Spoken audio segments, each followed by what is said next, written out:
Heading into the weekend, against a marquee field for the MLB4 Tournament, Jim Schlossnagle made it clear he wasn't going to read too much into what happened, one way or the other in Arizona. These are four teams that could easily be one whole side of a bracket in the College World Series. We're not going to make too much of it one way or the other, but that doesn't mean that he couldn't appreciate the opportunity in front of his young team. We'll find out real quick what kind of club we have in the areas that we need to improve upon. We try to play a good schedule early on to expose ourselves, I guess you could call it. It doesn't mean if the weekend goes great, we're going to have a great season. And if it doesn't go the way we want, it doesn't mean we're going to have a bad season. Well, I think Schloss will leave Arizona feeling confidently that it went how they wanted. After getting shut out in the opener against Cal State Fullerton, while holding the Titans to just 2 runs, the Horned Frogs' offense exploded against an overmatched UVA pitching staff on their way to a 9-4 victory. But while Saturday's win was impressive, as were the 4-hit performances by freshman Porter Brown and senior Josh Watson, it was what TCU did Sunday against the #1 team in the country that should have Frog fans excited ahead of Tuesday's home opener. Vanderbilt's offense had been potent, to say the least, as the Doors dropped double-digit runs in each of their first 2 games in Arizona, both victories. But they allowed 9 runs to both Fullerton and Virginia, showing just the slightest weakness for TCU to take advantage of. They did.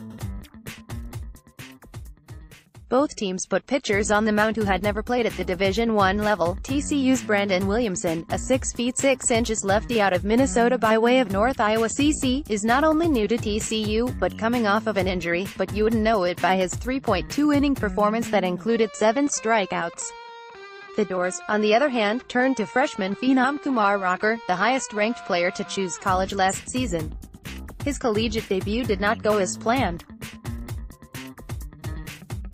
TCU struck early and often against the 6 feet 4 inches, 225-pound righty, chasing him after just an inning and a third by racking up 5 runs, all earned on 5 hits with 2 walks and just 1 strikeout.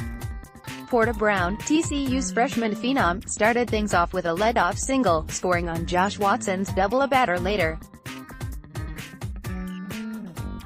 Watson came around on Austin Henry's knock, who himself would score when Alex Azola, making his first start, singled to pick up the first RBI of his career, giving the Frogs a 3-0 lead after an inning of play.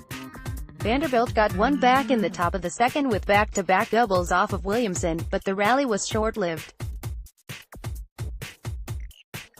TCU got that run back and more in the bottom of the second, scoring twice with a tip of the hat to some wild pitching. Frankly, the inning could have been bigger. The Frogs had the bags full with just 1 out thanks to 2 walks and a hit by pitch, but TCU could only manage an Austin Henry single and Jake Gunther sac fly to play it a pair after the Doors went to the pen and Mason Hickman. After 1-2-3 top of the third for Williamson in the defense, Johnny Reiser did his part to give the Frogs a little cushion with a leadoff double, continuing his non-8-game hitting streak that stretches back to last season. Andrew Kiefer sacrificed him over and Bobby Goodlow singled him home, making it a 6-1 game and allowing Frog fans to breathe a little easier. Jake Eisler came in the top of the 4th to get Williamson out of some 2-out trouble, ending the threat with a strikeout, his first of the season. The Doors would get 1 more run an inning later off of the EIS's men, with 3 consecutive 2-out singles. But once again, TCU would ensure they held their lead, scoring 3 times in the bottom of the 6th off of Tyler Brown, the third Commodore pitcher of the game. Wolf's 1-out single was followed by a Porter Brown walk, and, after Watson grounded into a force out at second, Henry doubled both runners home. Gunther picked up his second RBI of the year with a single that ended the scoring for the frame and left the Frogs in front 9-2.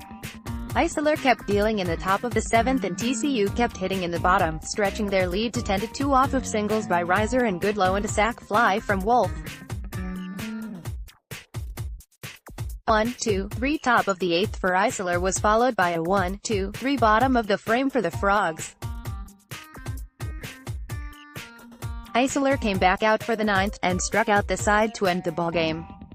The EIS's man went 5 1/3, allowing 1 run on 3 hits with 3 kiloseconds and a walk. He and Williamson combined to hold down a Doors offense that had scored 29 runs in their first 2 games, allowing just 2 Sunday on 7 hits, striking out 10, and walking just 2. It was an impressive performance to give the Frogs some serious momentum heading into a week of winnable games.